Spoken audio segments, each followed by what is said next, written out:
नमस्कार दोस्तों, मैं Shubham Varnwal Abhinav Bharat the times of Dhanbad में आपका स्वागत करता हूं।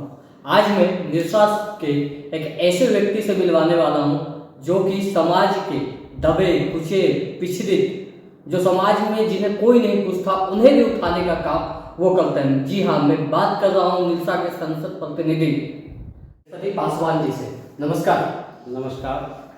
मैं आपके चैनल को अभिनव भारत जो धनबाद टाइम्स हैं, आप सभी को बहुत बहुत बधाई, धन्यवाद। आज योगा दिवस के शुभ अवसर पर और आज के शुभ अवसर योगा दिवस के शुभ अवसर पर आपके पत्र के माध्यम से अभिनव भारत टाइम्स धनबाद को हार्दिक अभिनंदन एवं स्वागत, बधाई। जैसा कि हमें जानकारी मिली कि आप इस क्षेत्र के सांसद प्रतिनिधि हैं, तो आप ये बताइए कि सांसद प्रतिनिधि होता क्या है? बिल्कुल, देखिए, धनबाद के लोकप्रिय सांसद आदरणीय बड़े भाई श्री ढुल्लू महतो जी के सहयोग से, उनके निर्देश से हमें निरसा ईसीएल विभाग का संसद प्रतिनिधि नियुक्त किया गया है। मान लीजिए सांसद जी किसी कारणवश अपने क्षेत्र से बाहर हैं या उपस्थित नहीं हो सके, तो हम उस काम को ईसीएल के जो भी काम रहता है उनसे जुड़े हुए मुद्दा को हमें देखने का एक दायित्व दिया गया है। ये है संसद प्रतिनिधि का काम। तो जो आप सांसद प्रतिनिधि बने, तो सांसद जी मान लीजिए यहाँ नहीं है तो आप उनके काम को देखें। यदि सांसद जी उपस्थित हैं, उसके बावजूद भी आसपास के क्षेत्र में ये हो रहा है और सांसद जी नहीं पहुंच पाते हैं, तो उस जगह पे आप क्या कीजिएगा? उस जगह पर हम लोग पहुंचते हैं और माननीय सांसद जी के निर्देश अनुसार उनके सभी बातों को हम अपने क्षेत्र में और क्षेत्र के जनताओं के सुख सुविधा के लिए हम लोग को वहां पर लगाया गया है, ताकि हमें जनता का कोई प्रकार का कष्ट ना हो। क्योंकि जनता को सबसे पहले प्राथमिकता दिया गया है, क्योंकि प्रतिनिधि बनाने का मतलब यही है कि कोई भी जनता को कष्ट ना हो, दिक्कत ना हो और आप हर समय पहुंच सकें। यही उनका मुख्य उद्देश्य है। जैसे कि हम लोग पहले जान रहे थे कि आप इस क्षेत्र में भाजपा के प्रखंड अध्यक्ष थे। प्रखंड अध्यक्ष के रूप में आपका संगठन के लोगों के प्रति, क्षेत्र के लोगों के प्रति कैसा अनुभव रहा और इस क्षेत्र में आपने किस प्रकार का कार्य किया था? देखिए, सबसे पहले भारतीय जनता पार्टी ने पूर्ण विश्वास हम पर किया और इन निरसा प्रखंड का जिम्मेवारी हमारे कंधे पर दिया। और जब मैं प्रखंड अध्यक्ष रहा तो अपने पार्टी के सभी ज्येष्ठ श्रेष्ठ कार्यकर्ताओं का और संघर्षशील कार्यकर्ताओं के साथ समन्वय बनाकर पार्टी के उत्थान के लिए, पार्टी के उत्थान विकास के लिए, संगठन को एक जोड़ कर रखने के लिए, कार्यकर्ताओं को से ताल प्रताल मिलाकर हम लोग चलने के लिए और पार्टी का हर दायित्व के काम को हम लोग निवारण करने के लिए पार्टी ने हमें प्रखंड अध्यक्ष का दायित्व दिया।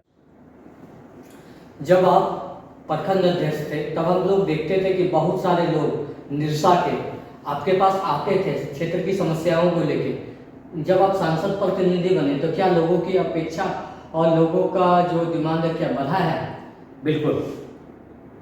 मैं जब भारतीय जनता पार्टी का प्रखंड अध्यक्ष था और अभी संसद प्रतिनिधि हूँ, वास्तव में हमें काम करने का, सेवा करने का मौका मिला।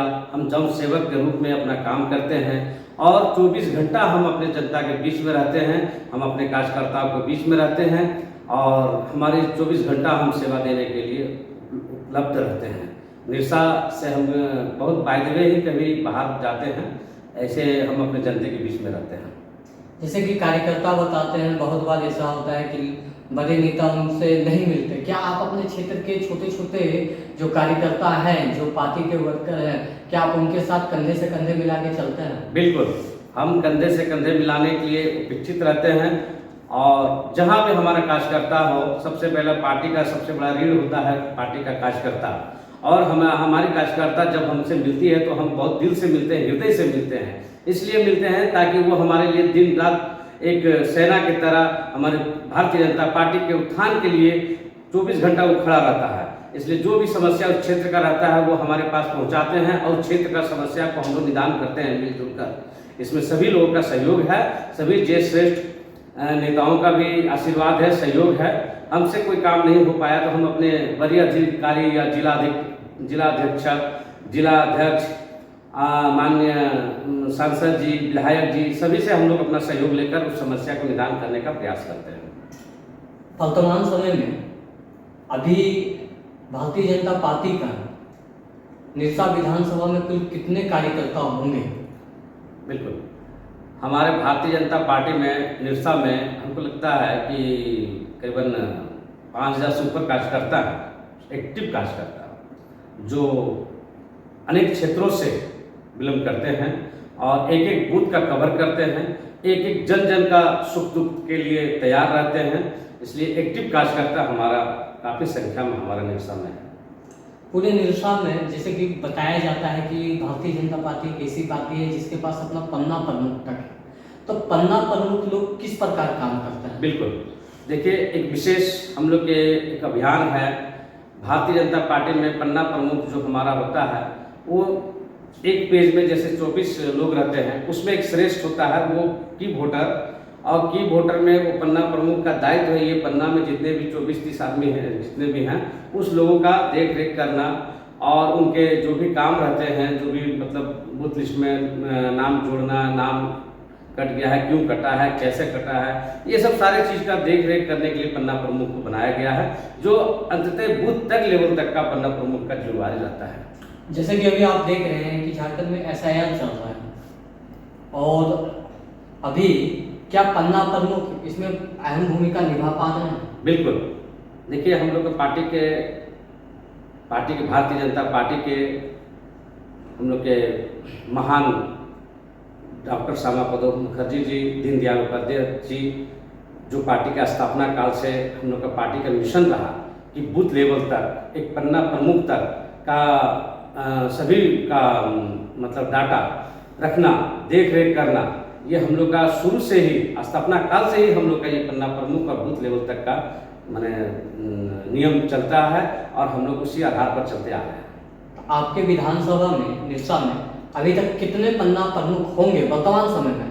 देखिए ऐसे तो 424 पन्ना प्रमुख होना चाहिए बूथ लेवल से, लेकिन हम लोग एक दो एक्स्ट्रा भी रखते हैं, इसलिए कि मान लीजिए किसी कारण से कोई अस्वस्थ है या कहीं किसी काम से चल गया है तो हम लोग पन्ना प्रमुख के अलावा BLO 2 जो भारतीय जनता पार्टी ने बनाया है और BLO 2 के माध्यम से भी उस काम को हम लोग निगरानी करते हैं, देख रेख करते हैं। जैसे कि अभी हम लोग देखते हैं कि निरसा में भारतीय जनता पार्टी के हजारों कार्यकर्ता हैं। इन हजारों कार्यकर्ताओं को आप पूर्व में प्रखंड अध्यक्ष रह चुके हैं, तो इन हजारों कार्यकर्ताओं को आप मैनेज किस प्रकार करते थे? देखिए सबसे पहले तो सभी कार्यकर्ताओं का हमें सहयोग मिला है और उस सहयोग से ही हम लोग सब काम को करने में हम लोग को बहुत आसान और बहुत भाईचारा के मिलकर हम लोग काम करते हैं। इसलिए हमें कभी ये फीलिंग नहीं हुआ कि वो छोटा कार्यकर्ता है, बड़ा कार्यकर्ता, हम लोग सब एक हैं, हम लोग सब एक होकर काम किए हैं और हमारे जितने भी बूथ लेवल तक ले, बूथ एजेंट तक ले हम अपने भाई की तरह उसको मानते हैं और हमारे भाई की तरह सहयोग मिलते रहा है। और मैं अपने बूथ अध्यक्षों को भी इस आपके चैनल के माध्यम से धन्यवाद देता हूं कि वो बूथ में हमेशा 24 घंटा खड़ा रहता है। अभिनय भारत के माध्यम से राष्ट्रीय स्वयंसेवक संघ के संस्थापक डॉक्टर केशव बलराम हेडवार जी के पुण्यतिथि पर भावभीनी श्रद्धांजलि। देखिए जैसे कि हम लोग का सनातन धर्म में जैसे कि हेडवार जी का बहुत बड़ा योगदान रहा, संघ से सभी को जुड़ना चाहिए, सभी सनातन धर्म को जुड़ना चाहिए, उनके विकास पथ पर, उनके निर्देश पर हम सभी संघ सेवक अगर संघ हैं और उनके पुण्यतिथि पर मैं सभी सनातन धर्म को कहेंगे कि संघ से जुड़िए। और आज हमारा पूरे विश्व में 40 देशों में हम लोग का संघ का संघ सेवक हैं, और हमारे देश के यशस्वी प्रधानमंत्री जी भी एक संघ सेवक के रूप में अपने कार्य कर रहे हैं।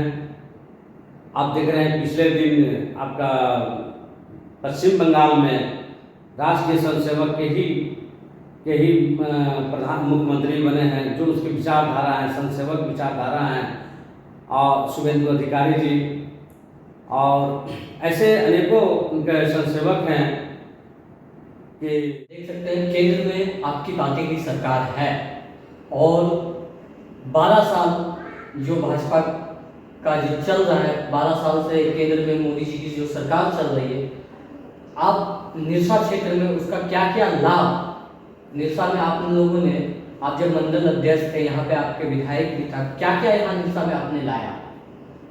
देखिए, केंद्र में हमारा देश के यशस्वी प्रधानमंत्री जी का 12 साल कार्यकाल जो है बेमिसाल है। उनका कार्यकाल बहुत ही अच्छा रहा, अच्छा है।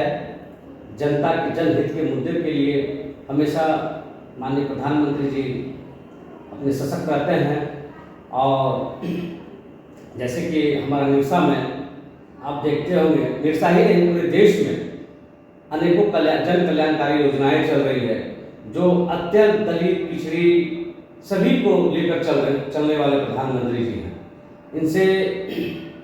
इनके माध्यम से एक भी ऐसे अंत्योदय तक का व्यक्ति को लाभ पहुंचने का काम मिला है। इनका हर विकास का काम, हर जैसे कि आप जनधन योजना समझ लीजिए, प्रधानमंत्री अन्न योजना ले लीजिए, प्रधानमंत्री किसान योजना लीजिए, ये सारे नल जल योजना लीजिए, ये सारे योजनाएं हमारे जन कल्याणकारी योजना है। और मैं हृदय से अपने यशस्वी प्रधानमंत्री जी को धन्यवाद देता हूँ, जिन्होंने हमारे पूरे भारतवर्ष, निरसा ही नहीं पूरे भारतवर्ष के जनमानस को देख रहे हैं और विकास के लिए रात दिन एक किए हुए हैं। और जैसे कि हमारा एक 12 साल जो हुआ है प्रधानमंत्री जी का, उसमें माननीय सांसद जी को, माननीय विधायक जी को सभी क्षेत्र में प्रवास करने का भी एक योजना बनी है। और माननीय सांसद जी भी पिछले दिन मैथन में प्रवास किए हैं कार्यकर्ता के यहाँ, सभी प्रबोधजनों से भी मिले हैं, सभी प्रबोधजनों से भी उनके बात विचार किए हैं। और जैसे कि आप देख रहे हैं प्रगति पथ अग्रसर पर जो 12 साल उनका जो कार्यकाल रहा, उस पर हम लोग का निरसा में फ्लाईओवर का काम चल रहा है, और कुमारडुबी एक स्टेशन हम लोग का है जो काफ़ी विकसित हो रहा है, वो मतलब कि बड़े पैमाने पर बन रहे हैं। ये माननीय प्रधानमंत्री जी का देन है। माननीय प्रधानमंत्री जी के अनुशंसा से, हमारे माननीय सांसद जी के अनुशंसा से निरसा में फ्लाईओवर बन रहे हैं, जो कि काफ़ी बड़े हो रहे हैं, अच्छे हो रहे हैं। प्रधानमंत्री के द्वारा, उनके योजनाओं के द्वारा निरसा में कितने आवास अभी तक निरसा विधानसभा में बन चुके हैं? देखिए, माननीय प्रधानमंत्री जी के द्वारा निरसा विधानसभा में हमको लगता है कि तकरीबन 6 से 7 हज़ार प्लस होगा, लेकिन राज्य सरकार उन्हें सपोर्ट नहीं कर रही है। राज्य सरकार कहीं ना कहीं किसी न किसी कारण से जनता को मैंने पेपर वर्क में रोक दिया जा रहा है, वन टाइम इंस्टॉलमेंट देकर दूसरा इंस्टॉलमेंट दे नहीं रहा है, ऐसी शिकायतें आती है। फिर हम लोग प्रखंड विकास पदाधिकारी से मिलकर उस योजना को बताते हैं कि भाई प्रधानमंत्री आवास योजना आप क्यों रोक रहे हैं, किस कारण से रोक रहे हैं, तो वो किंतु परंतु लगाकर कोई ना कोई मतलब तुष्टिकरण की राजनीति करती है हमारे झारखंड सरकार, जिसके कारण कुछ कमियां हैं जो नहीं करना चाहिए झारखंड सरकार को, क्योंकि ये जनता से जुड़ा हुआ मुद्दा है। जनता को हर प्रकार का लाभ मिलना चाहिए, चाहे वो केंद्र सरकार हो चाहे आपका राज्य सरकार हो, क्योंकि सबका जनमानस सेवा ही हम लोग का एक लक्ष्य है, कोई भी दल हो। इतना ही तक रखते हैं इसको। ठीक है, धन्यवाद। ये दे दीजिए कि निरसा की कैसे चला। मैं आपके इस मिशन में आपका अभिनव भारत जो आपका अत्याचार हो रहे हैं। मैं आप लोग को फिर से पुनः एक बार अभिनंदन, स्वागत है और मैं धन्यवाद भी देता हूँ जो आपके इस चैनल से अनेकों लोग विरसा के धनबाद के लोग जुड़ रहे हैं और काफ़ी प्रेरित हैं, सीख रहे हैं, समझ रहे हैं और इनसे लोग जुड़ने का जुड़कर और आप अपने बात को प्रतिष्ठा रखने का काम कर रहे हैं। इसलिए आपको बहुत बहुत धन्यवाद है।